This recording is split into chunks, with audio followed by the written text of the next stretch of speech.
আমার আজকের রেসিপি মটর পনির। এই মটর পনির খেতে দারুণ সুস্বাদু।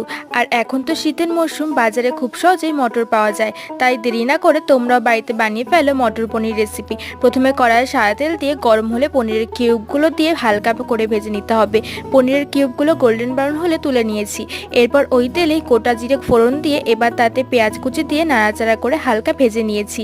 এরপর আদা বাটা, রসুন বাটা, কাঁচা লঙ্কা বাটা আর টমেটো পেস্ট দিয়ে ভালো করে ভাজতে হবে, কাঁচা গন্ধ বেরিয়ে যাওয়া অবধি। ভাজা হলে এই মিশ্রণে হলুদ গুঁড়ো, ধনে গুঁড়ো, জিরে গুঁড়ো, কাশ্মীর লঙ্কার গুঁড়ো, নুন দিয়ে মিশিয়ে মশলাটা ভালো করে কষিয়ে নিয়েছি। তারপর তাতে আগে থেকে সেদ্ধ করে রাখা মটরশুঁটি আর ভেজে রাখা পনির দিয়ে নেড়ে চেড়ে ভালোভাবে কষিয়ে নিয়েছি। এরপর পরিমাণ মতো জল দিয়ে 5 থেকে 10 মিনিট ফুটিয়ে নিয়ে চেরা কাঁচা লঙ্কা, কসুরি মেথি আর গরম মশলা দিয়ে মিশিয়ে গ্রেভি হয়ে আসলে তৈরি মটর পনির।